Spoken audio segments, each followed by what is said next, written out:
Middle income is where most people get their first real chance to build wealth and where many quietly waste it. Not because they are lazy, not because they do not earn enough, but because this is the level where money becomes deceptive. For the first time, you're no longer only trying to survive. You have room. Room to save, room to invest, room to build. But you also have room to spend in ways that feel harmless today and cost you years tomorrow. This is the middle income trap. You are not poor enough to feel constant urgency and not rich enough to absorb endless mistakes. You are in the middle, the exact place where financial decisions start carrying real, long-term consequences. And if you use this stage correctly, it can become the level where wealth begins. So, what is middle income? It is not a universal number. It is a financial position. It means your income covers your essentials, gives you enough margin to save something consistently, and allows you to think beyond the next emergency. But that margin is still limited. You still cannot afford years of bad decisions. You still cannot afford to confuse high income with wealth. And that confusion is exactly where the problem begins. Because many middle-income earners make one of the most expensive mistakes in personal finance. They turn extra income into extra lifestyle. A better car, a more expensive apartment, more subscriptions, more dining, more appearances. And slowly, the money that could have built assets becomes monthly obligations instead. That is how many people remain financially average for decades, while earning enough to have done much better. The real power of middle income is not that you earn more. It is that you finally have a gap between what you earn and what you spend. And if that gap is protected, invested, and repeated over time, it becomes the beginning of real capital. This is why one of the most important numbers in personal finance is not income alone. It is your savings rate. Someone earning a moderate income and saving 15 to 25% consistently can often build more real wealth over time than someone earning far more but spending almost all of it. Because wealth is built in the gap, not in the paycheck. Now, once that gap exists, the first major tool that starts making real sense is long-term investing. For many middle-income earners, broad index funds and ETFs are among the most rational foundations available. Not because they are exciting, but because they are diversified, efficient, low cost, and historically powerful over long periods. Historically, broad U.S. market returns have averaged around 10% annually before inflation over the long run, with real returns after inflation often closer to 6 to 7%. That does not guarantee the future, but it does show what patience and disciplined exposure to productive assets has done over time. And this is where middle income becomes dangerous, in a good way. Because now compounding can actually matter.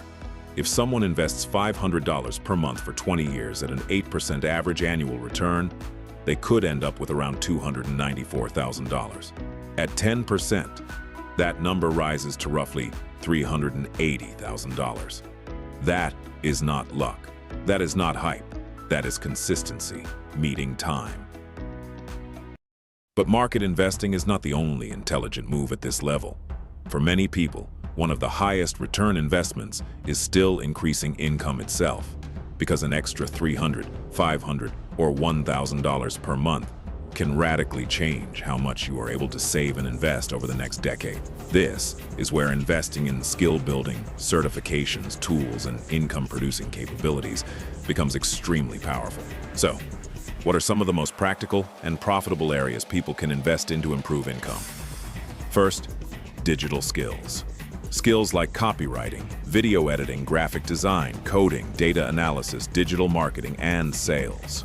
Second, language and communication. Stronger negotiation, public speaking, and client communication can directly increase earning power. Third, service-based skills. Fields like consulting, tutoring, bookkeeping, and freelance business support can generate side income with low startup costs. Fourth, technical certifications. Certifications in IT support, cloud systems, cybersecurity, project management, or specialized tools can significantly improve salary potential. And fifth, business systems. Learning how to sell, market, package, and deliver value is one of the most transferable income skills in the world. Why do these investments matter so much? Because when your income rises, everything changes. Your savings accelerate, your investing capacity increases, your dependence on one paycheck decreases, and your margin for intelligent risk becomes stronger.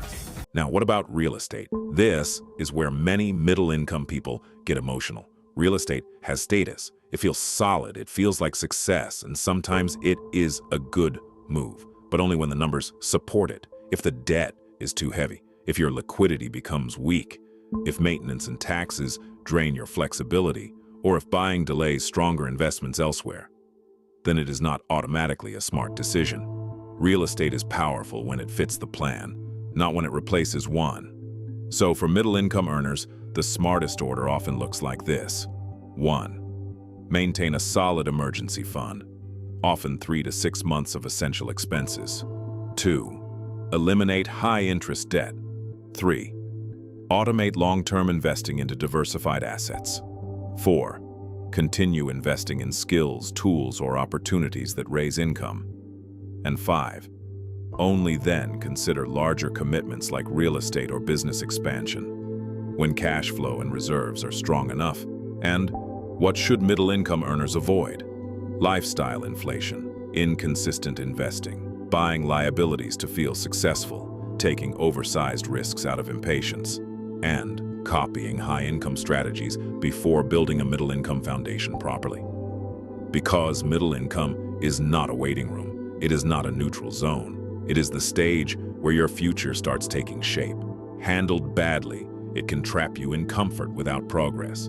Handled correctly, it can become the bridge between ordinary income and extraordinary freedom. And in the next episode, we move to high income, because once income rises even further, the game changes again. Now the question is no longer just how to grow money. It becomes how to protect it, allocate it, leverage it, and turn it into wealth that survives beyond income itself. That is what we break down next.